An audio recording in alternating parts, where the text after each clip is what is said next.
Hi, Alina. How are you? Hello, nice to see you. Nice to see you. We're almost ready, so we'll wait for a couple of minutes again, and people are joining now. We have a little bit And early. then we will start. Right.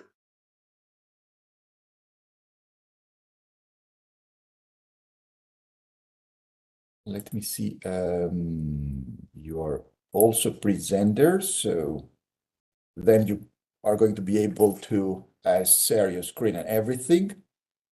And Okay, let's try it. One moment.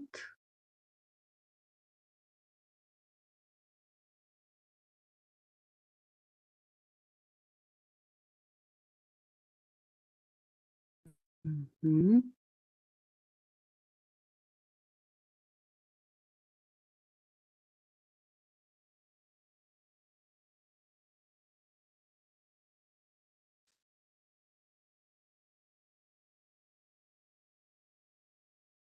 yes, here it is. So we can see your You can slides. see my, okay, great. And Can you hear me good? yes, Oh, perfect. great, super.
Okay, so YouTube is also working, so people can attend the lecture through the YouTube as well. Then we may start in a couple of minutes.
And Sophia has a great progress with the website, and it will be ready very soon, so we can have the material and everything available there as a first stage of the new phase of cooperation. So we will use this website very soon, and that's absolutely great. I'm excited to hear this. So I think we may start. I can say a few words again. Dear colleagues, friends, and students, I'm happy to welcome you all to the third lecture of the online version of the series of lectures, Ukrainian scholars in Athens, organized by the Linguistic Society of Europe, the Faculty of English Language and Literature, the MA program in English Language, Linguistics and Translation, and the Opora Center of the Ukrainian Community of Athens. Our online gathering again today demonstrates our continuous, without end, and in any circumstances, essential scientific, real support of our Ukrainian colleagues and of all people of Ukraine. As time passes, our collaboration with our Ukrainian colleagues and friends becomes stronger and more fruitful.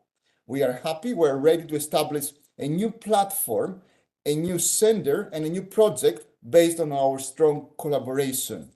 And our online lectures will also continue with new webinars from colleagues from the Department of Linguistics of the National Technical University of Kyiv next Wednesday, May 24, and on Wednesday, May 31st. Today, Dr. Halina Ilina will offer us the third lecture of this phase of the series of lectures. The third lecture provides an overview of the history of translation of philosophical texts into Ukrainian and explores the linguistic and cultural factors that influence the translation process. The lecture will discuss the early translations of classical philosophical texts into Ukrainian and the role of Ukrainian diaspora. Halina Ilina will also present the development of philosophical translation in Ukraine after 1991 and the impact of the reception of philosophical ideas in the Ukrainian culture. Let me remind you some information on our invited professor. Halina Ilina is an associate professor of the Faculty of Philosophy at Taras Shevchenko National University of Kyiv, and associate researcher at the Research Center for the History of Transformation, University of Vienna. Her research interests include the history of European philosophy and Ukrainian studies. In 2019, she earned her habilitation degree of the Doctor of Philosophical Sciences from Taras Shevchenko National University of Kyiv.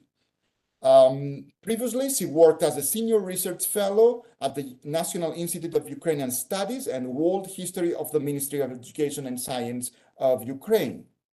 Halina Ilina is co-founder of the Ukrainian Society for Digital History of Philosophy and of the Center for Austrian Ukrainian Cultural Studies. And now we can be very optimistic of establishing a similar center in Athens too.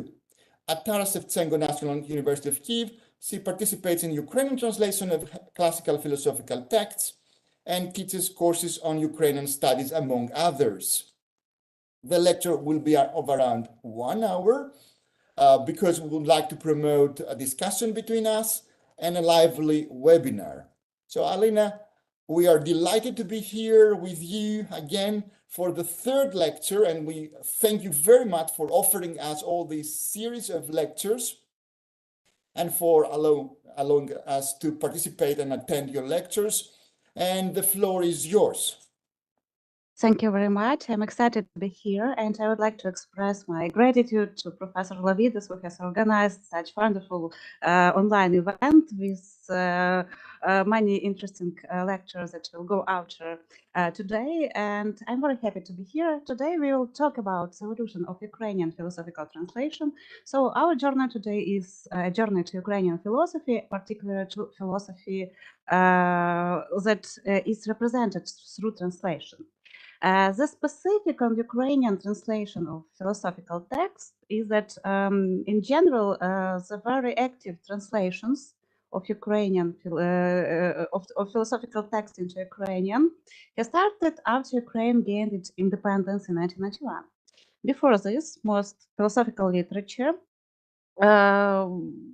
especially in Soviet time, was available only in Russian language. So Ukrainian philosophical discourse was highly influenced by Russian terminology. And after 1991, Ukrainian philosopher has started to develop its own, to make its own translations and to develop its own philosophical language.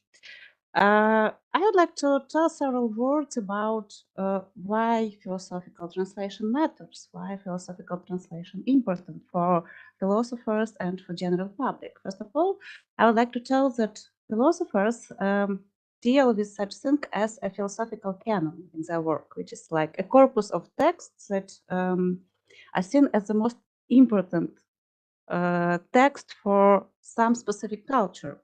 For instance, we can make parallel with the Western canon, like in literature, for example, there are some classical works such those of Homer, Shakespeare, James Joyce. They are the most significant writers in the literature for the Western culture.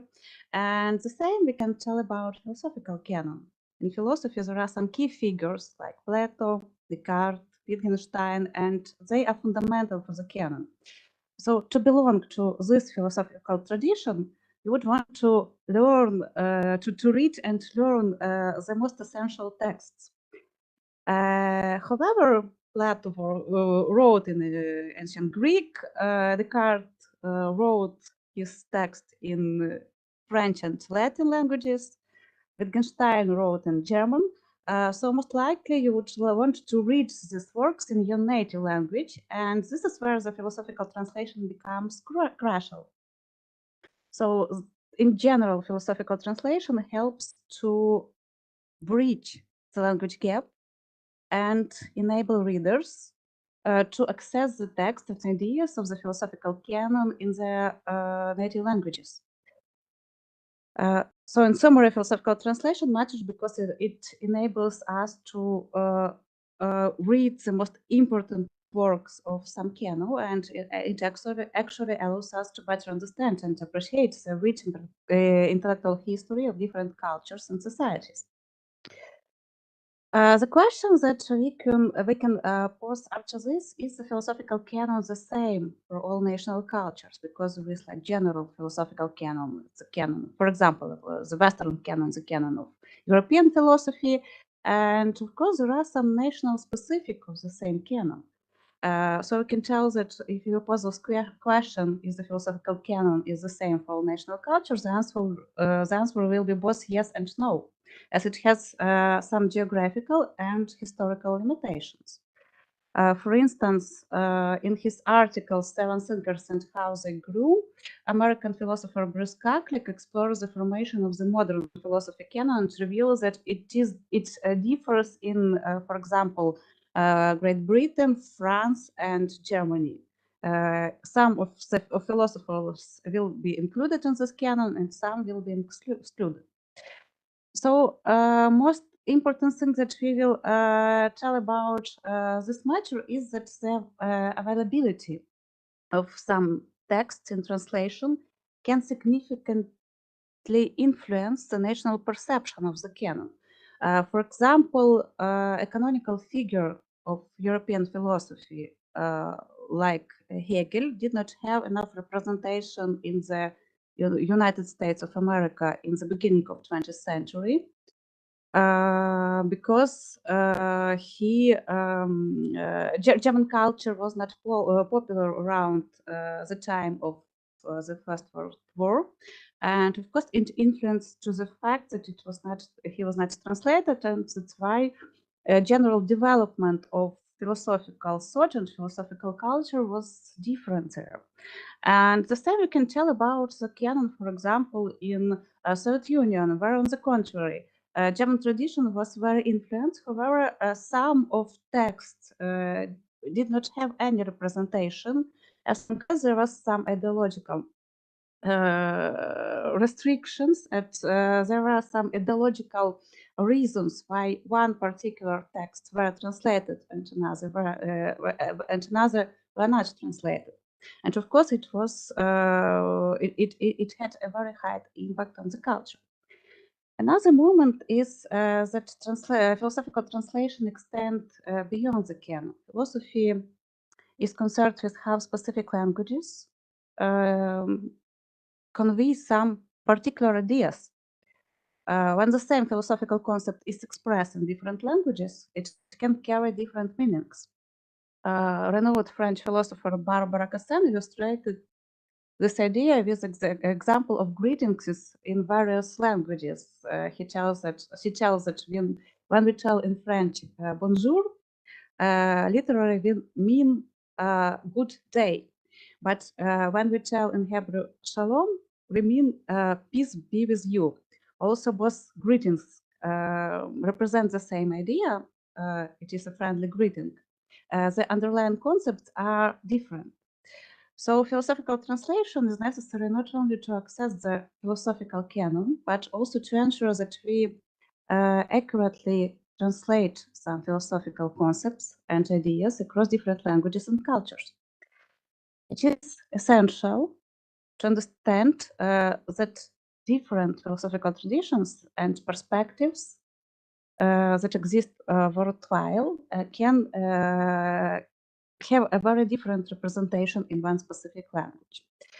Ukrainian philosophy is particularly interesting in this regard. It has its own national canon that also is similar to some European traditions. It went through its own medieval period, Renaissance humanism, Enlightenment. It had its own history of 19th century professionalization that was typical for all philosophical traditions. However, in the 20th century, Ukrainian philosophy faced a contested time when Ukraine was part of Soviet Union, and its development was highly impacted by Soviet ideology. Despite this, Ukrainian philosophy has seen resurgence in professional research in recent times. However, the history of Ukrainian philosophy was highly influenced by this 70 years of Soviet rule. So my introduction on the importance of translation is particularly relevant in the context of Ukrainian philosophical traditions, as long as we can see that sometimes philosophical canon as a concept, something the most important, can be turned through to the something that is seen as like the set of philosophers who came through some ideological restrictions, and in general many things that happened in Ukrainian philosophy during Soviet times, they were connected to this situation about ideology and about ideological impact on philosophy. If we will look into the philosophical translation, Ukrainian translation of philosophical text in Soviet time, we will find only few books that actually were translated into Ukrainian. You can see them on your screen. The complete works, like 50 volumes of the work by Vladimir Lenin, the complete works of Marx and Engels, and two another books that actually were translated, late translation of Thomas More and Poetics by Aristotle. This might be interesting to explain how actually philosophy worked in Soviet time, as long as both Lenin and Marx and Engels, they were like holy trinity of Marxism-Leninism, the main Soviet ideology. And of course, their translations, they were made under some ideological control, but it existed. And poor students of Soviet universities, they had not only read but rewrite all those philosophical texts into their notebooks and to represent them to their lecturers, because that was essential part of philosophical education. And philosophy in different aspects was a necessary part of education for students in all universities, and it was not really matter what exactly they had to learn what was their area that was like a necessary part of education.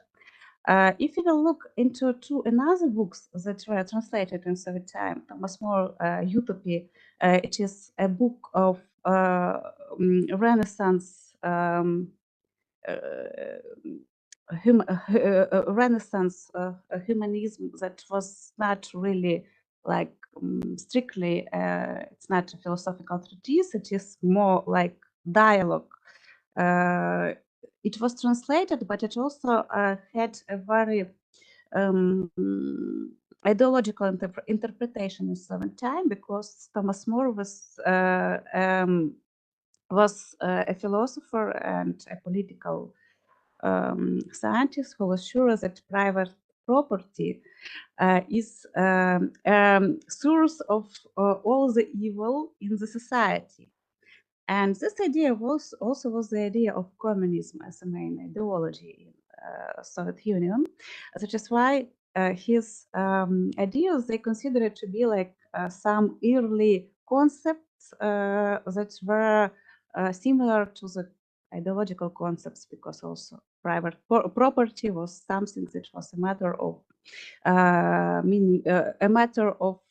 ban in Soviet economy. And another book that was translated into Ukrainian, it is Poetics by Aristotle. This is mostly an exclusion than a norm, as long as philosophy was not totally ideological sphere. It actually had its safety lacunes.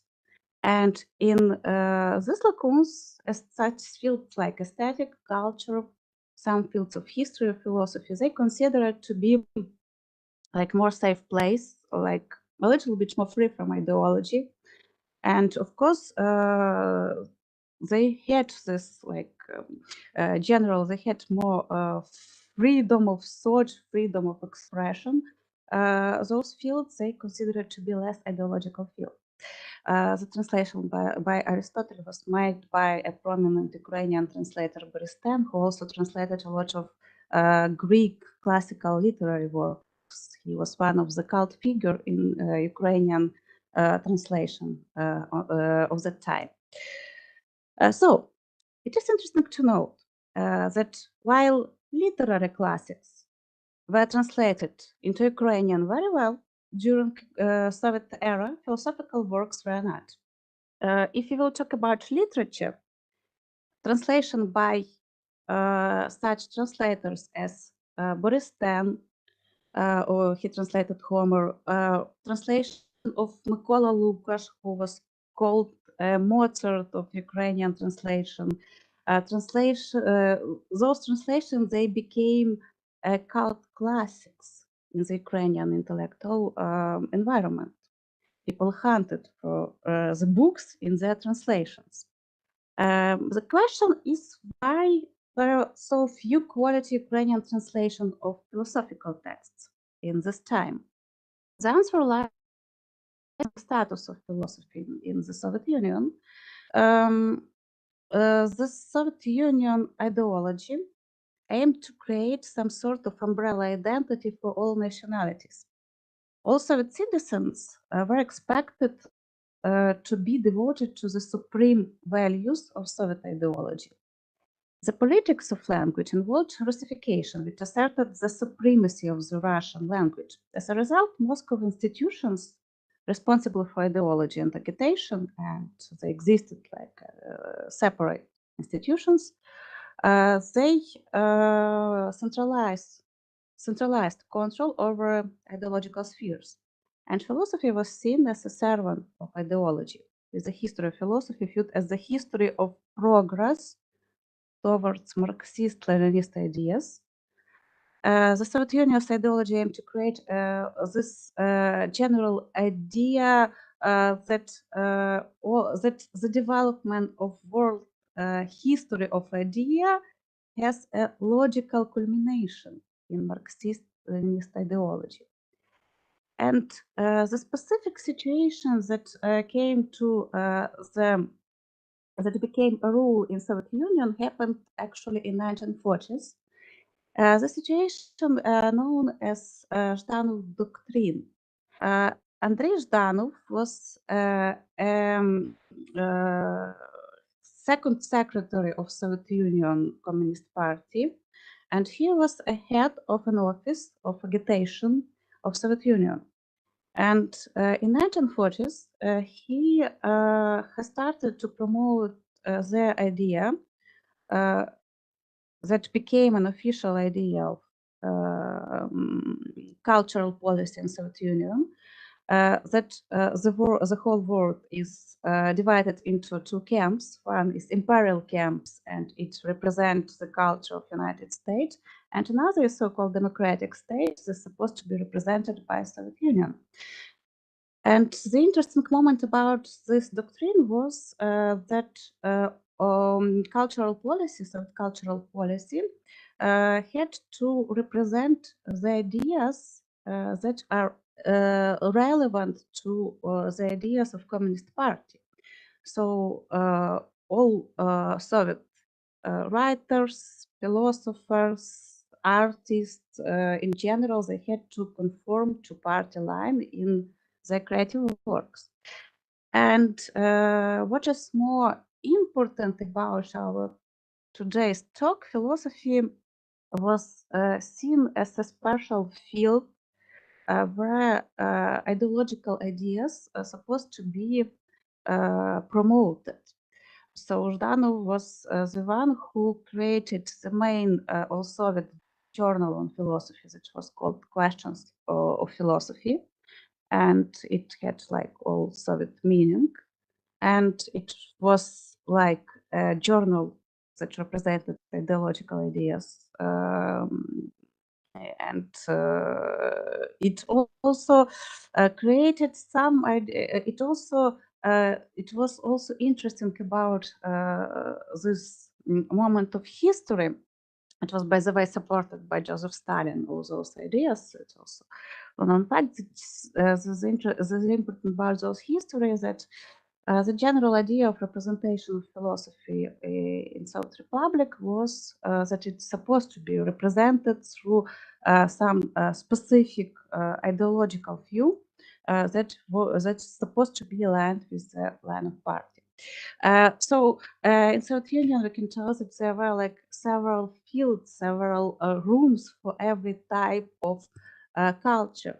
There were national cultures, and they represented the cultures of every Soviet republic. And literatures like fiction, it was considered to be a part of this national culture. However, philosophy considered to be like all Soviet ideological part that has also Soviet meaning. And that is why mostly it had more control, it was more centralized. And there were philosophical translation of world classic in Soviet Union, but they all were done in Russian language. So mostly that was like the part of this idea that everything that is connected to the ideology, it's supposed to be centralized and it's supposed to be related to this communist doctrine. And while this doctrine was in use for a long time, I think till the middle of 1980s. But also another interesting moment about what was translated in Soviet Union was that the fact of forbidden literature existed in Soviet Union. So some books were banned in Soviet Union. Some philosophies were claimed that they were like bourgeois philosophies, imperialistic philosophies, etc. And some philosophers like Friedrich Nietzsche, like Sigmund Freud, like another prominent name, almost all political philosophers of Western of Europe, or a lot of works from Western canon, they did not have any representation, no in Ukrainian, no in Russian language. They were just out of interest of ideology, so they were not only translated, but even the translation of some works that were made in pre-Soviet time, they were withheld from the libraries. For example, you could not go to the library to ask a book of Friedrich Nietzsche. It was impossible, despite the fact that in pre-Soviet time, such books were translated even in Ukrainian language, because modern Ukrainian language that started its development at the end of 18th century, at the end of 19th and at the beginning of 20th century, also had particular interest to philosophy, and many philosophical works were translated into Ukrainian at the beginning of 20th century. But also those books, they were not available during Soviet time. They were just also not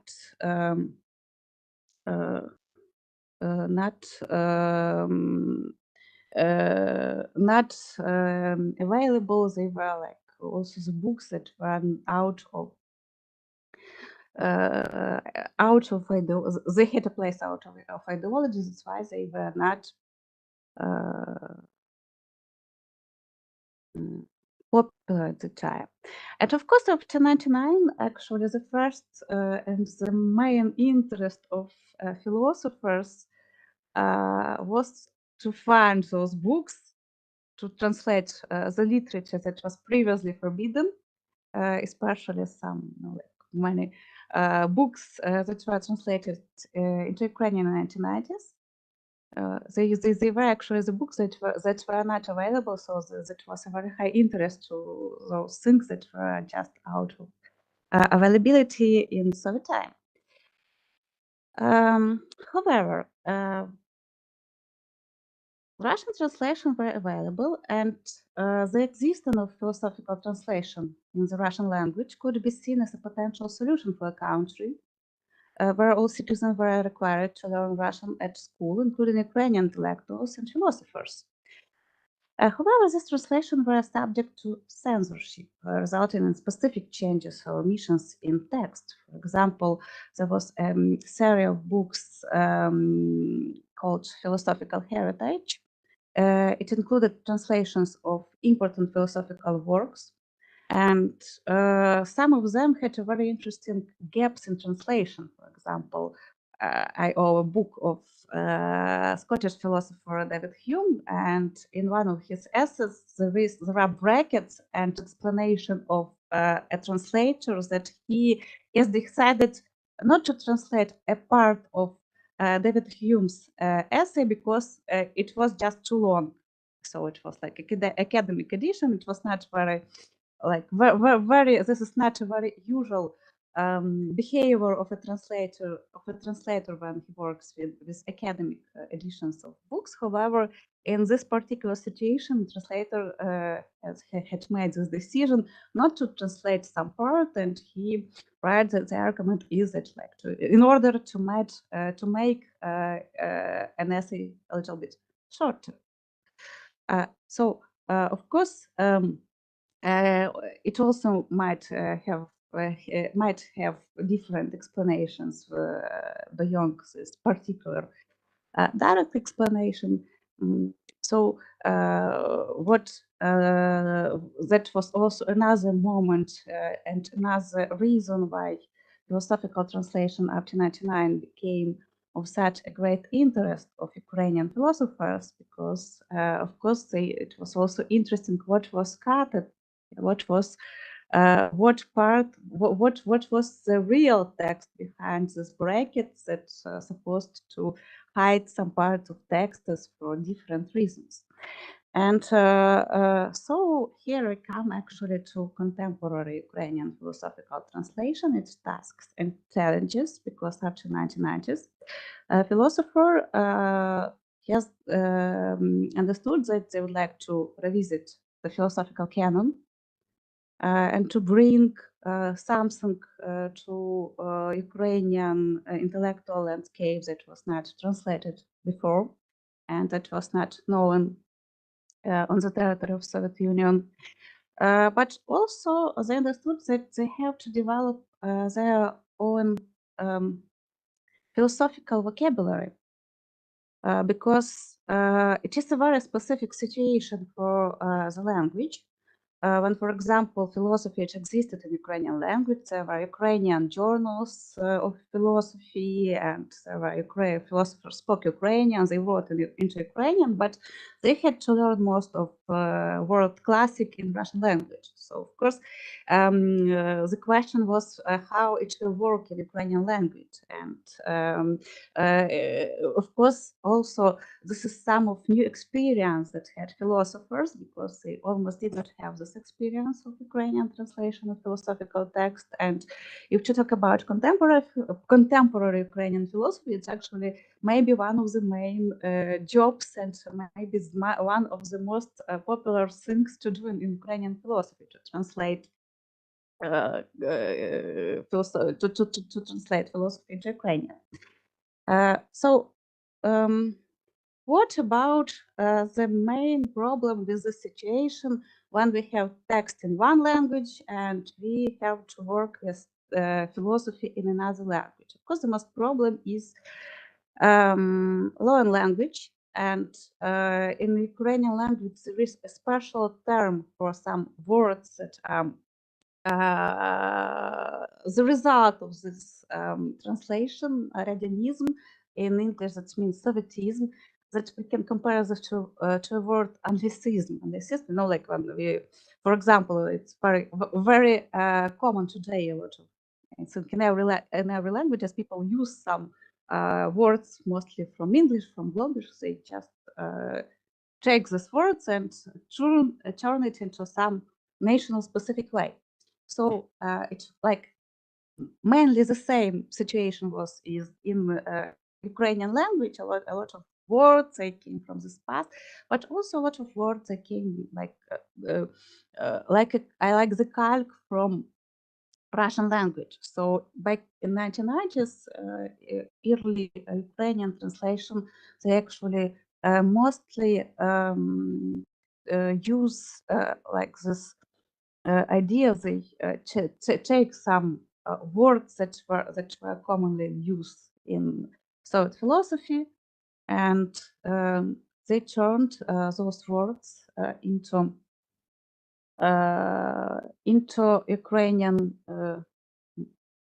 Ukrainian pronunciation, or they had some Ukrainian endings, or they try to make them Ukrainian, to make non-Ukrainian words Ukrainian. And of course, with the development of philosophical translation, philosophers, they wanted to go out from the situation. They wanted mostly to create their like more natural language they will more close to the original philosophical concept. Maybe the first idea that comes to the mind when you have to solve this problem is to look into previous tradition. Because if you will talk about Ukrainian philosophy itself, it is a philosophy that has its own tradition. It exists like for 1,000 years.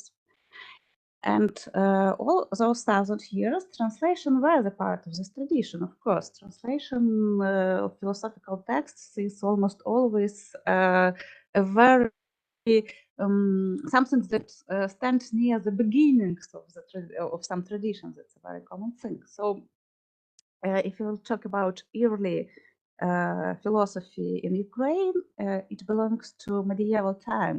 And in medieval time, from 11th century, 11th, 13th century, the time of Kievan Rus, Ukrainian philosophy has started its development actually from translations. Because Rus became Christian country in 10th century, and during 11th, 12th century, the most of translated literature that came to Kiev was a literature of Byzantine Greek religious texts. And some of them were only religious texts, some of them had that was philosophical text. There are several prominent collections of translated literature of this time. So of course it was a translation from mostly from Greek to Church Slavonic, or from Bulgarian to Church Slavonic. However, that was like a first translation, but it was also, but Ukraine also had its original philosophy. So it was written about the Ukrainian language, or in Czech Slavonic language in early time. Later, it was written just in old Ukrainian language, but also, for example, if you will talk about some specific example, where would I go with if I would like to understand more deep the language of philosophy? Of course, I will go to some most prominent examples of philosophy, of Ukrainian philosophy. For example, Grigory Skovoroda is one of the most important philosophers in Ukraine. He's a philosopher of 18th century. He created his original philosophy of heart, a very original concept that is very close to Ukrainian identity. So it is also an interesting moment into history of Ukrainian philosophical translation, because he wrote in the Ukrainian language, and during and in the beginning of 20th century, it was translated into modern Ukrainian language. However, he really used terms that were very, like natural for Ukrainian language, and many of them were to some extent forgotten because Soviet philosophy had its own, language of philosophical language. It was mostly a Marxist philosophy, so it's like had another specific development. So of course, the first thing that philosophers try to do in order to find some background for their translation is to look into its history and try to find some concept that already existed in the Ukrainian language, but maybe it was forgotten or a little bit under shade of this new philosophical culture that arrived at some time. And of course, if to move this history forward, not only in old Ukrainian language translation existed. For example, here you can see translations that made in 1930s into Ukrainian language. This particular translation was made by a Ukrainian philosopher Ivan Merchuk, who can be seen as one of the most prominent Ukrainian philosophers of 20th century. He had very interesting destiny. He was born near Lviv. At the time, this part of Ukraine was, when he was born at the beginning of 20th century, it was part that belonged to Austrian monarchy. He studied in the University of Vienna. However, after the fall, he supported Ukrainian People's Republic, and after the fall of Ukrainian People's Republic, he had to leave Ukraine. As many Ukrainian intellectuals, as long as the situation was not safe for them in Ukraine, and he created Ukrainian university outside of Ukraine. It still exists, by the way, in Germany, and he translated Ukrainian philosophical text into Ukrainian language. So actually, some Ukrainian translations, they already exist. The interesting thing about two translations that you can see on those slides is that this is the same work of Kant, but they both are written with different Ukrainian orthography. So in 1930, Ivan Merchuk, who later became a philosopher of Ukrainian diaspora, and all Ukrainian diaspora, they actually wrote with old Ukrainian orthography that later was changed in Soviet Union to another one. So in 1990s, it was still in use, like later version of Ukrainian orthography is still in use. However, if you will compare the letters on the titles, you will see that they are a little bit different. So they are similar but different.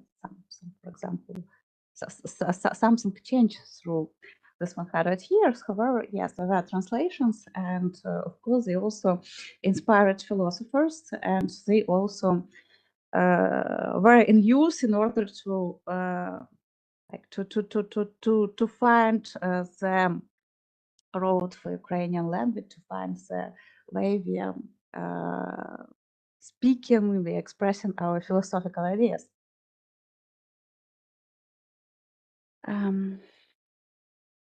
the interesting things about philosophical translation is that it's it can be very different. It's very based on the interpretation of a translator. You'll compare, for example, it was in translation, the scientific translation in natural sciences. In natural sciences, we can see, or technical translation in those areas, we can see like more ideas that all terms in different languages supposed to be the same every time we use it. The same every time we use them, and in general, normally there is this like general idea to create some terms that will not change its meaning through text. But in philosophical translation, it is a little bit different, and you can tell that philosophical translation is interesting because through the philosophical text, one text, you can use different words to translate the same words of the original language, and just in one small piece of the text, you can translate them in different way. This is what we call translation at sensum, like we don't translate words, we translate concepts, and it is also interesting, especially when we are looking at some text, philosophical text, that has several translations in history. In Ukrainian philosophical translation, it is a more rare example, as long as this general rise of translation has started only in 1990s. So we can see just several examples where where some philosophical classics is translated several times. However, if you will take an example of another country, this is a very normal thing to retranslate the same philosophical text, and it is even maybe required to make several translations, not only because, of course, our language is a vivid structure, and our language will have changes through time, and like if to make some if to translate some classic every 20 years, it will be okay. But also another moment about the translations may be seen as that different translation can create different concepts about the same books, and it is also some sort of this translation and interpretation that is meaningful for philosophy. For example, here you can see like 3 translations of Machiavelli's famous The Prince book with 3 different titles that actually, yes, a little bit, all of them have a little bit different meaning if you will take some particular words, but what goes after that different meaning will give a different interpretation of the whole text. Because, well, we can translate the prince, like the ruler, like the statement, and it will be a little bit different for the text inside of the book. Okay, that was about history, and now I would like to tell about case study of the fact that will be based on the translation of specific philosophical texts through different specific philosophical words through different languages.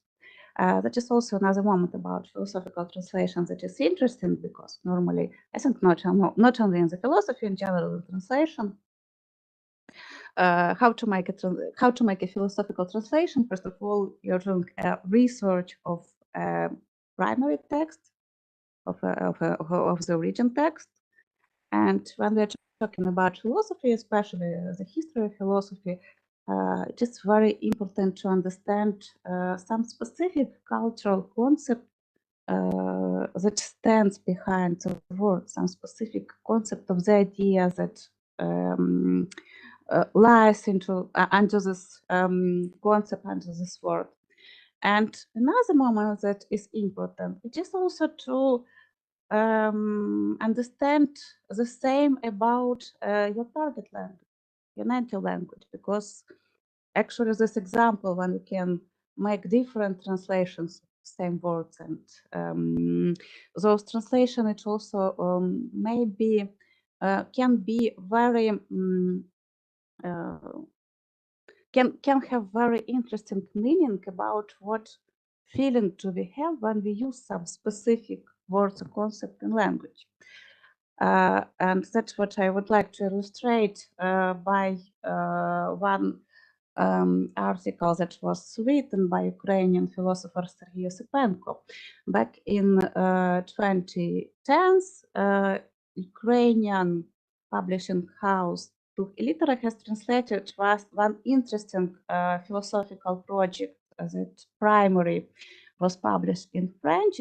This project is called the lexicon of the dictionary of untranslatable in original, or dictionary, European dictionary of philosophy, the lexicon of untranslatable.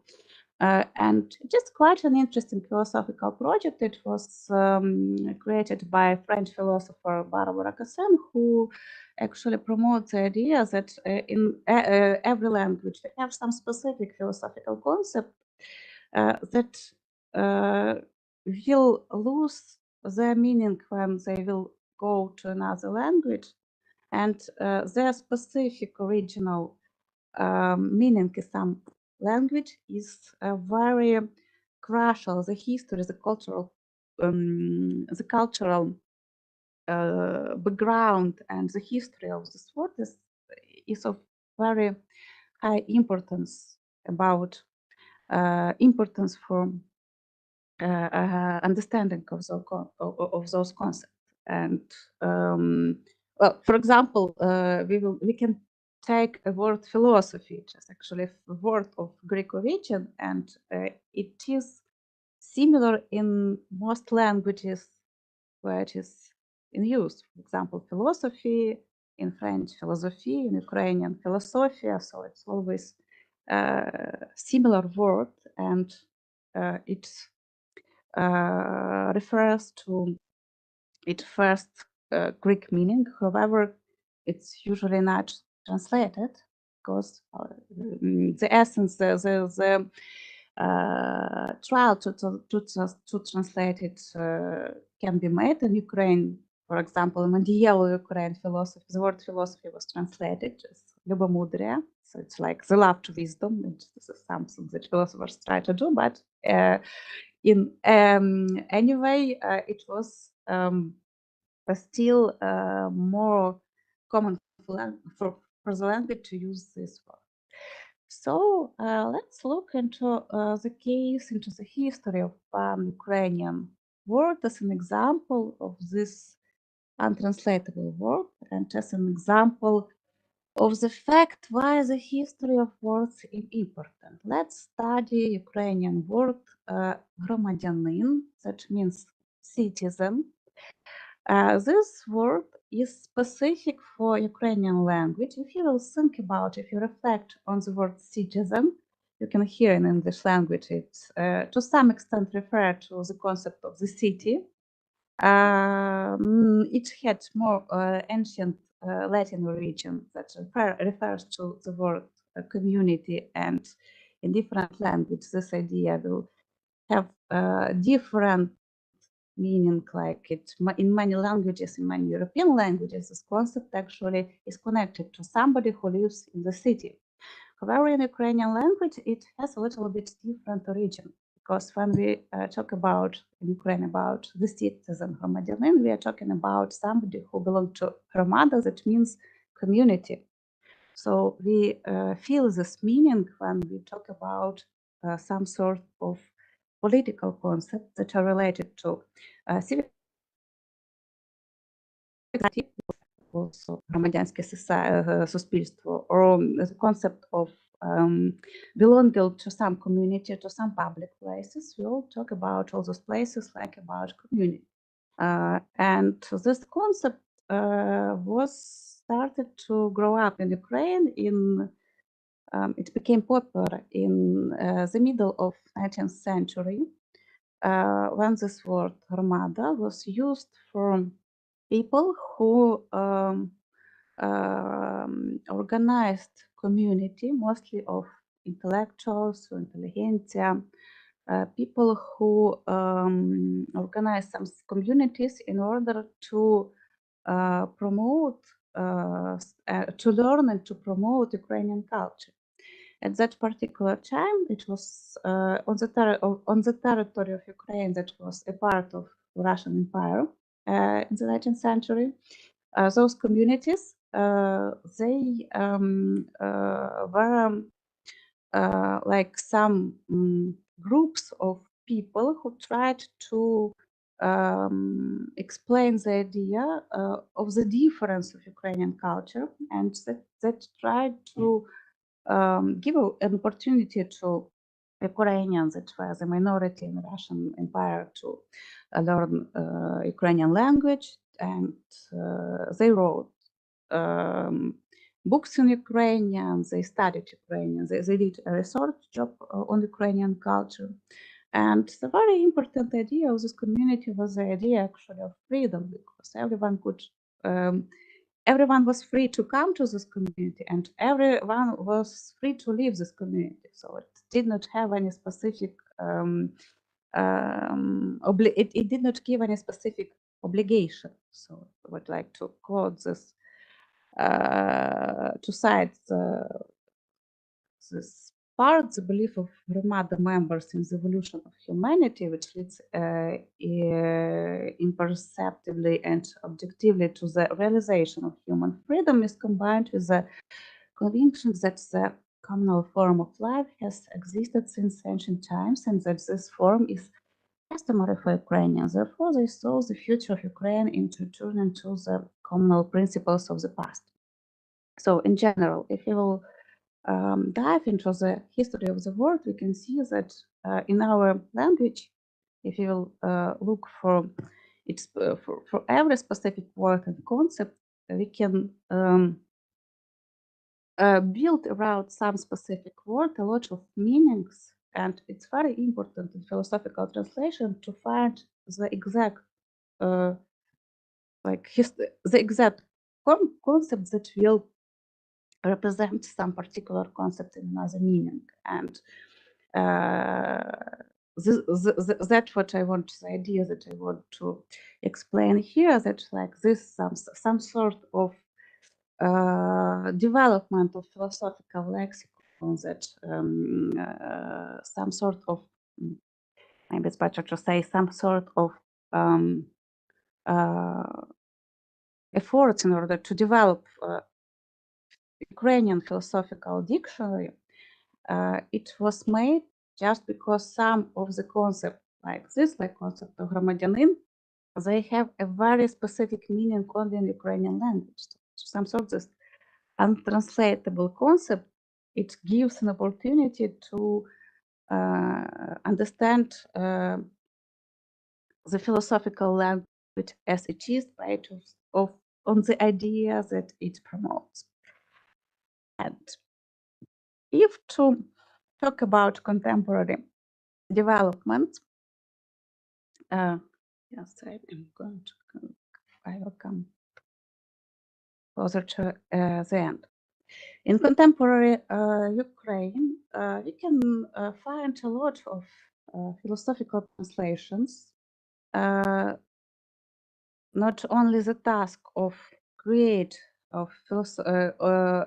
task of creating a lexicon of terms is crucial in philosophical translation. Of course, it requires careful consideration of the nuances and multiple meanings of words, as well as an understanding of the philosophical concepts they represent. So this lexicon is very important to understand the meaning of language.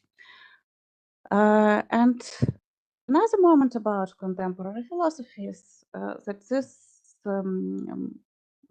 maybe the importance of philosophical translation that rise up during last years. It's also a part of general idea of development of the humanities in Ukraine. really, this fact that Ukrainian philosophical translations has started to develop themselves only in like 1990s, that they did not have enough representation before, they were related to some general self-understanding of humanities, where humanities represents some fields that previously was very covered by ideology. So during last years, humanities, they went out from the ideology. They went out from ideology, and maybe the rise of philosophical translation, a lot of them are really appeared during last years, is just a part of this general job that Ukrainian intellectuals did during last 30 years, because they tried to revisit the canon, they tried to translate forbidden literature, they tried to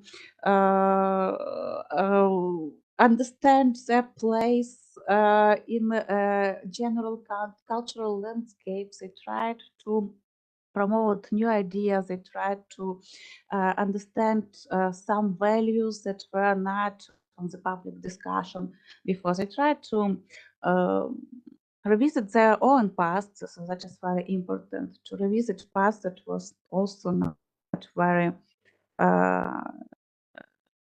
very well studied before. Also, in general, a part of this processes of self-understanding that became so important for Ukraine after 1990s. And to come to the end, I would like to tell that the diversity of Ukrainian philosophical translation is maybe a very important thing that will a very important thing for us today. Actually, it highlights the importance of include different perspectives and ideas while also staying connected to our own cultural heritage. It serves as a reminder of the valuable role that translation plays in expanding our understanding of the world and its various philosophies. That where I will make a pause for questions. I thank you very much that you have listened to me. Alina, thank you so much. It was so great again. And thank you very much. We have time for questions and comments, so people can use the chat, or of course we can help them open their camera and microphone, but they can also use the chat. That's great. I mean, my favorite area, the history of translation in a connection to the history of language, and we have seen how translations can influence the development of language. And you also mentioned some great examples about loanwords and how some words are actually, we cannot translate them, so they become loanwords in different words, in different languages. And great. So many topics, I mean, so many interesting topics. And of course, we thank you very, very much. So questions, you can write your questions in the chat box as well. And I would like to ask you about centers of translation or universities where people, I mean, have courses on translations in Ukraine, in various universities probably. Thank you very much for the great question. Actually, during last maybe 20 years, the translation of philosophical text became so popular that there are not only academic communities around translations, but there are even private schools for translation of philosophical texts. There are Facebook pages where people just volunteer and translate something that was not translated before, and there are a lot of like association societies that actually works with translation. In Kyiv, for example, there is like a laboratory of philosophical translation where academics, they gather together in order to talk about some specific terms in philosophy that is uneasy to translate into Ukrainian language. So they look for some solution for those translation. It's very uneasy to do because really language can give a lot of opportunities, and it's hard to understand how to deal with the same word in every particular situation and in every particular language. So it really has a lot of like it has a lot of representation in different communities.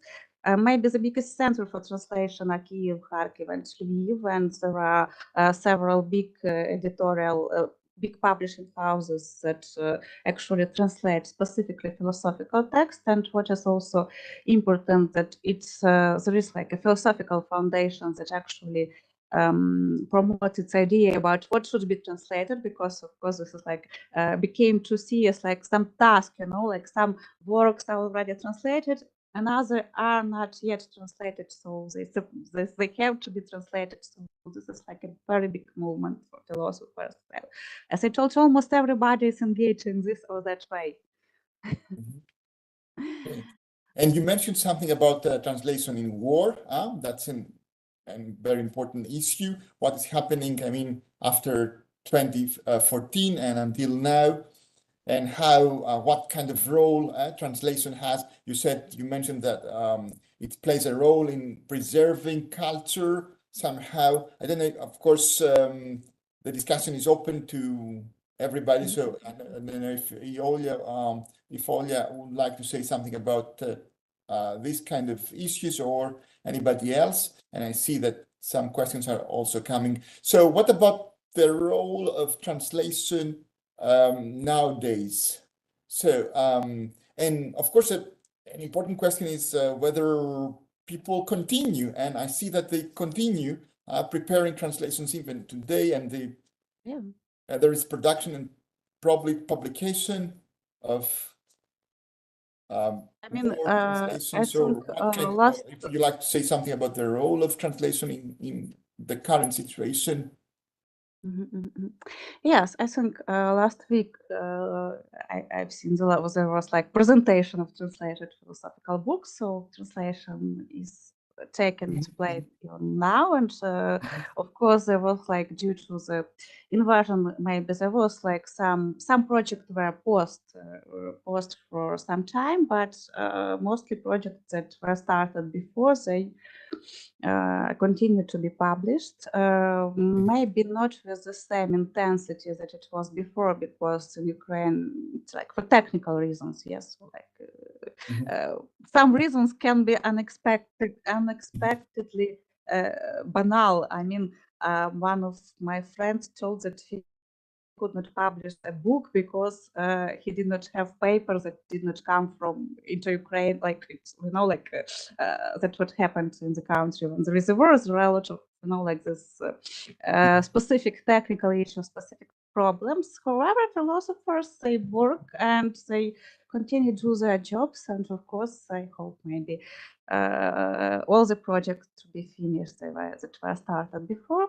About translation, of course, it's this general question: what is translated? What is important for us to translate in the current situation? For example, the war has started in 2014, and it impacted the Ukrainian culture because everybody started to think about what is this, and like where we can find some questions about how to deal with the situation. And maybe there was like even a set of books that were translated. They did not have representation before, that were devoted actually to the problem of the war, to different back in history, and to different philosophical aspects of the war. And that was something that everybody talked about, and of course that was relevant, so it was translated, and it was something of more importance. And about preservation of the culture, yes, of course, it is also another moment that is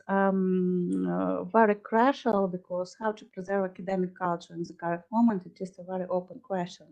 Many people, they even talk in the current moment about some digital forms of translation, etc., because really its impacts on academic culture. So it's like some moment where this question of that's not only about translation, this is about all academic activity. Philosophy is highly academic field. It's very related to the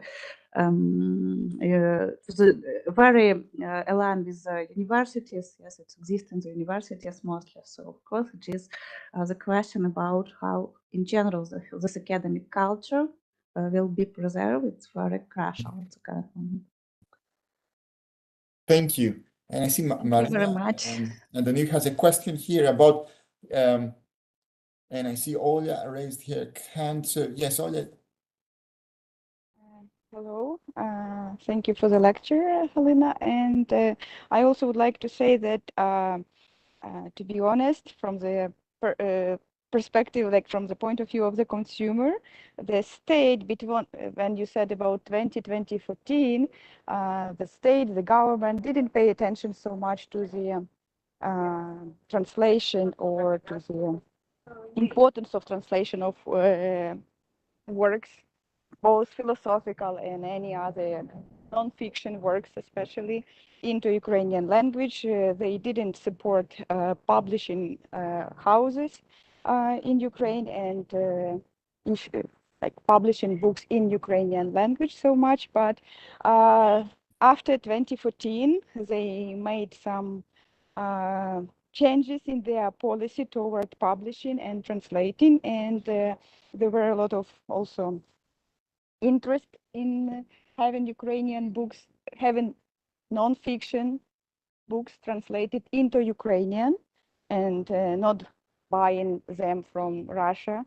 And not reading them in Russian language. So thanks to that, we have really a very boost of translated works and translated non-fiction, especially works into Ukrainian language in the recent years.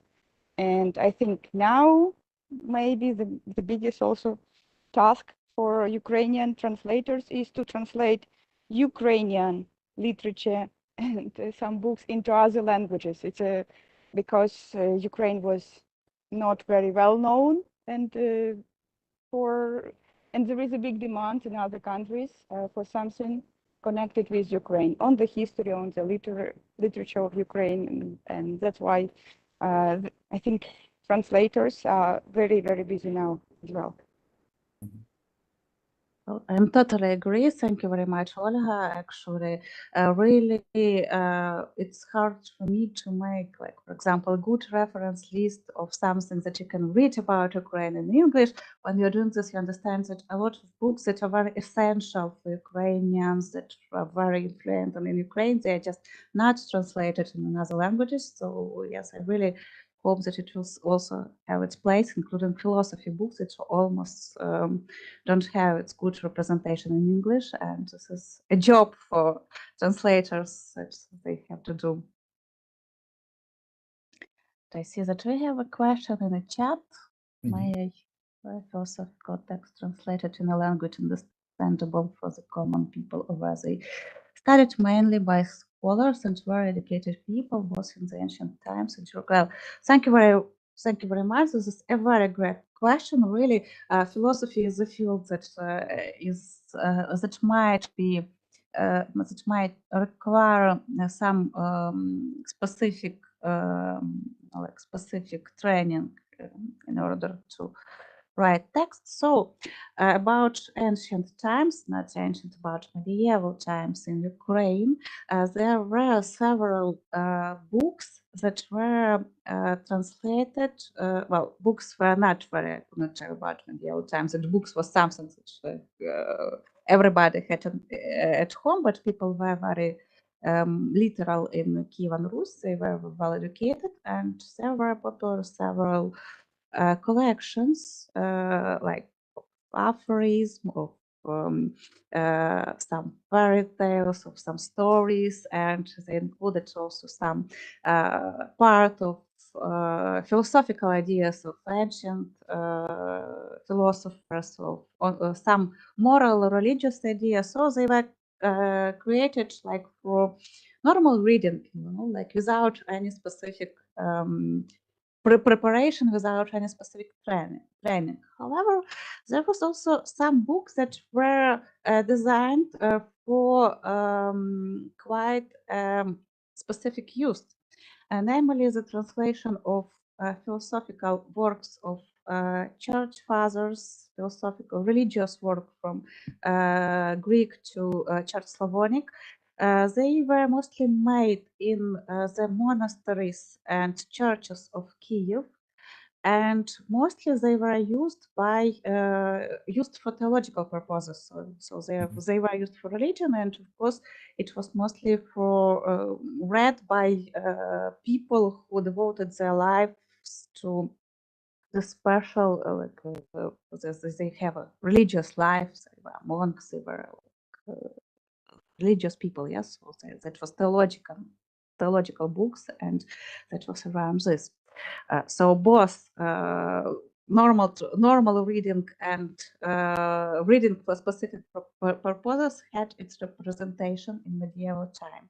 A very interesting moment about translation is 16th century, and after that, it was a time when in Europe Renaissance humanism still was very popular. It was like a time of Renaissance humanism, and general idea of humanists was to create philosophical and non-philosophical texts that will be available for public. They tried by themselves to create an easy translations of classics, and of course this trend also took place on the territory of Ukraine, because really there were a lot of Ukrainian humanists. They translated a lot of books into Ukrainian, and the general idea of translation was also under this was very aesthetic. Yes, so this aesthetic translation took place at the time. It was actually this fashion for this aesthetic translation when not even the sense was important, but the beauty of text was important, and of course this beauty of the text was created for normal reader, for a public.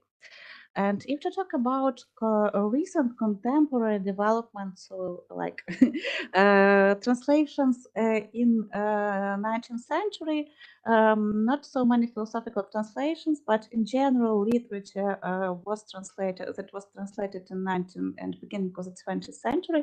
It was translated in a very good Ukrainian language, and it's easy to read, really. So I mean, mostly the interesting fact about this translation that people who translated philosophical works at the end of 19th and the beginning of 20th century, like 80% of them, they were not philosophers. They were writers, poets, so they were very creative. That was like poetic, sometimes poetic translation, literary translations. So in this, so this is like just an interesting specific about this translation that was made not by professional philosophers. Mostly, not all of them. There were professional translations, but mostly that was not a university translation, not academic translation. That was just a translation that were made by people of people who had this good literary background. That's why they were very beautiful as well, and they were easy. That was easy to read them.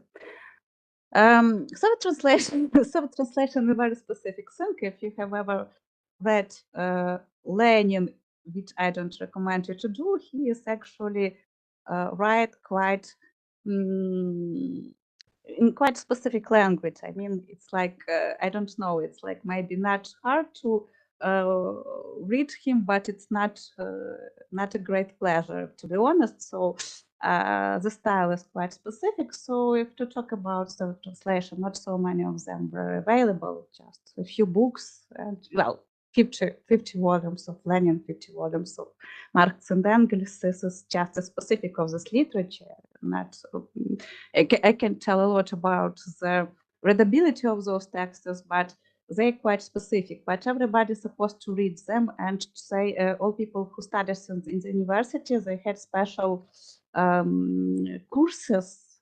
There was along university education students, they had to read something from those ideological words at least 4 or 5 times, because they have I think around 5 disciplines in the university that were necessary for everybody, and they included all those ideological writing, and they included also some literature, some official documents of Communist Party, etc., etc. So that was a very specific situation. And if you talk about philosophy in Ukrainian University of Soviet time, even if you talk about Russian translator, one of my colleagues remembered, that situation. He studied in the University of Kyiv, back in the beginning of 1970s, and he remembered that in the library there were a lot of ideological literature, but they did not have almost any classical text at all. I mean, they had to read a lot of writings about dialectical materialism, etc. They were not itself philosophical works. And he remembers that at the time the work by German philosopher Hegel was translated into Russian, and it became available in this library, and everybody were crazy about this work. There was a queue after this book in the library, because it was so new and so wow for philosophers, so for people who had this specific philosophical education. Hegel for them was something that has opened for them the world after all those ideological literature. So of course it was a very specific situation, because not so many literature was available at the time. And yes, about contemporary development, this is a very contested question, because translation, as I told, there are a lot of translators that actually have communities, and they discuss how to translate text in the best way. And this is a dilemma of translator, because also some translators tell that there are philosophers who write in a very hard way, and the translator has a choice. He can make the final product more, more easy to read. He can make the final product more aesthetical. He can make the final product more maybe more available for broad public, but he can also go out to the primary source. So this is another way to try to save the style of an author. Well, it's impossible to save it, but to try to catch some sort of the rhythm of a text, to catch some primary style, and to make in this way the impression from the text more close to the original impression, but at the same time maybe to lose some in this another aesthetical part. So this is actually a challenge, because a lot of philosophers, they read in a different way. And for example, I don't know, René Descartes, French philosopher, he writes quite uneasy, yes, in original. So when translators translate him, they always pose this question: how to translate? Should we make it more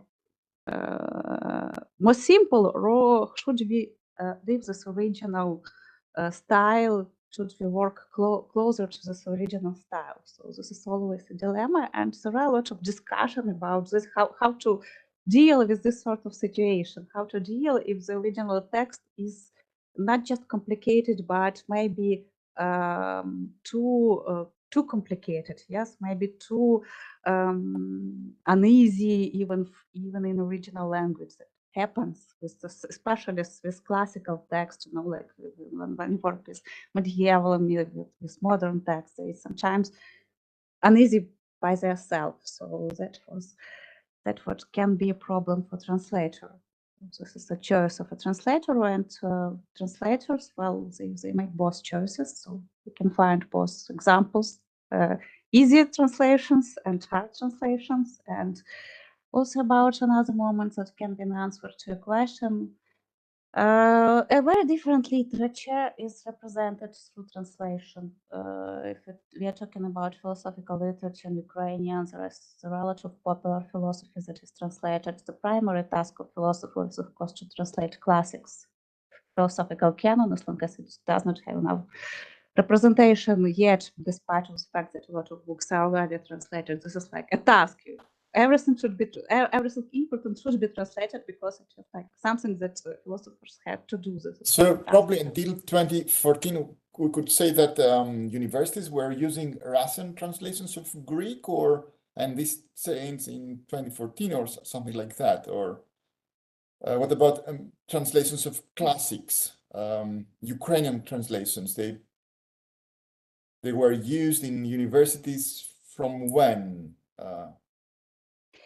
They were in use from universities, but after 2014, of course, there was like some recommendations. It was not a restriction, it was a recommendation to use Ukrainian, not Russian, because it was really cultural expansion of Russian literature into Ukrainian book market. There was a lot of Russian books, and they were like, it was more easy to find Russian books than Ukrainian, and also they were just more available everywhere in the internet and everywhere. However, after 2014, well, it was not started in 2014. The translation of Ukrainian texts has started in 1990s. So philosophers, they did this job. It was not like this text did not exist, but of course the mood was changed. But they were not banned in the university, but really people have decided to use mostly Ukrainian translation when they are available, excluding something that is like Russian text in the original, some discipline requires this. So it was mostly like this, and it was the change of the mood because in 2014 Ukraine break up the scientific cooperation with Russian Federation, and of course it was also the reason because also it was like since Soviet time and before 2014 Ukrainian scientists, they had the scientific connections. It was also a reason why they use these books, because they, like everybody, the Russian scientists, they went to Ukraine to conference Ukrainian to Russian, so that was like a part of a general, like everywhere. But after 2014, of course, the break of scientific cooperation and the general changes of the mood in society after the beginning of the war, it led to more interest to Ukrainian translation, and people have started to use Ukrainian literature also in the syllabuses. It was like a baton to give Russian translation if there is Ukrainian. So because if there is Ukrainian, we should use Ukrainian. So this is important for the development of scientific terminology as well, philosophical terminology, and we can see again the role of translations. I mean, in all European languages, it's quite the same, how the translations can be very important for the first steps, let's say, for the first periods of the written history of languages. It happened, I mean, it was the same with English and translations into English, and how you have a raise in the confidence of the language because of translations from other languages, from classical languages, from Latin in that case. It was the same with all European languages. It happened with French, and how the first books were translations from Latin, again, in other languages, of course. And Italian, the same situation. So the history of the history of the written language starts with translations into Italian, and Greek, of course, again, the development, the first periods of modern Greek are really connected to translations now, of course, from ancient Greek as well, but from other languages again. So it happens with all, we see that it happens with all European languages, and we see the importance of translations in the first periods. And here, of course, you mentioned you refer to the early stages as well, even medieval times, and it was great. So we have time for more I questions. agree with you. I maybe would like to add the translation of Bible, for example, at the beginning of literary German language with Luther's translation of Bible that came through all cultures and at the time of Reformation, and it created like a new, So it was new when European environment, and that the was first happening the translation same. into Ukrainian Yes. of the New Testament and the Old Testament as well? The New New Testament 11th century, but the whole Bible 19th century. But New Testament 11th century. 11th century, the New Testament Yes. first. And then Yes. and was it translation from the original Greek or from Latin? In some European From language? Greek, actually from Greek. Ukraine in medieval time was a part of Byzantine culture. It took Christianity from Byzantine side, so it was Christianity. It was not yet Orthodox Christianity in 988, but it became Orthodox since 11th century, and it was Ukraine was very influenced by Greek literature, and the first translation was made from Greek, and about translation of that was we call that was like the first New Testament, and yes, so it was in use for many years, for a long time. This is quite rare for European languages. In several cases, it happens. I mean, they have indirect translation from other languages, not from Greek. So through Latin, even. But I mean, Greek was actually, if we talk about medieval time, Ukraine had actually two sources of translation. Greek from Byzantine side, because Ukrainian princes that had a very close connection to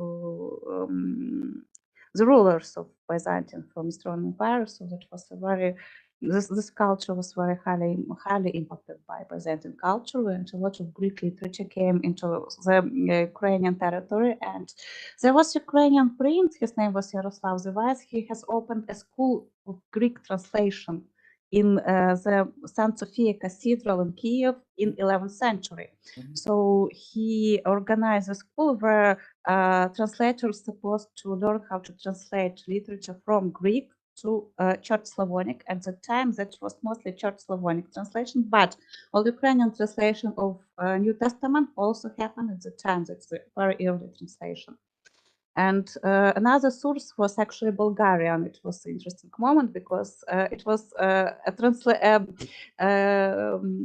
Old Ukrainian and Church Slavonic translation of Greek books that were translated into Bulgarian and after that into Old Ukrainian or Church Slavonic. Very, very interesting. Yes, but another wave of translation into modern Ukrainian language already happened in the 19th century, and a lot of writers they started to translate Bible, and there were like 5 or 6 translations of different parts of Bible made by a very prominent Ukrainian writers. So that was like they were highly interesting into these translations. Also interesting, some of them were made from Greek, some of them from Church Slavonic, like from this language that was in use till the time on the territory of Ukraine. Kiev used Church Slavonic language for religious purposes still in the 18th century. It was common thing, not only Church Slavonic, also Ukrainian, but Church Slavonic as well. Religious literature existed of this language. So. Great. So I don't know if we have any other questions. Time runs fast, but we will continue. That's great. I mean, these 3 lectures opened new directions, and we are going to have the first virtual form of a center, let's say, with a website where we can put much information.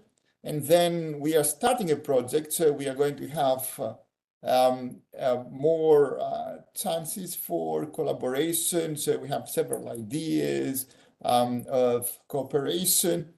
We thank you very, very much, Alina, for offering us these 3 lectures, these so interesting lectures, and for letting us know and learn so many new things for us. We know that they're not so new for people who are working in these areas, but they are very, very, very new and very important for us. And we are lucky indeed to attending your lectures. Thank you We have very much. the folder with information. I mean, I would like to show something, and people can find it. It's my, so if you go to the folder with the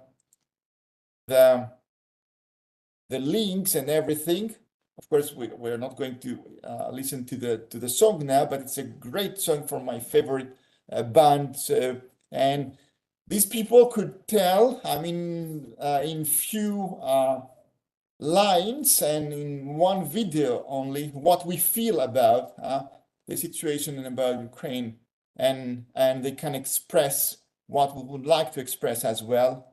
Okay, so it is important, and perhaps I can share the links and everything. Probably, of course, you can find it at the, I mean, all people who are attending here, the lectures can find the link, but it's also now at in the chat box of our WebEx, and it's quite important because it can show. I mean, academics use several books and lectures to express what they feel, but musicians can do that very, very fast and in another way. Thank you very, very much, Alina. So this, of course, doesn't stop here and now. It continues because all that, I mean, all these events of this type, it's not an event of one time, but it is a starting point, and this is how we feel about it.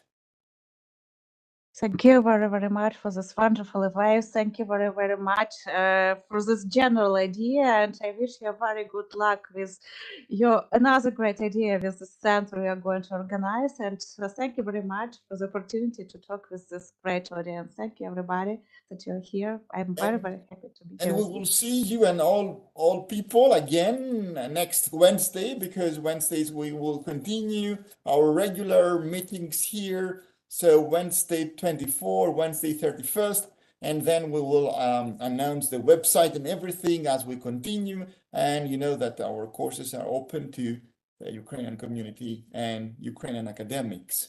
So thank you, everybody, everyone who attended the lecture today as well. And we see each other very soon.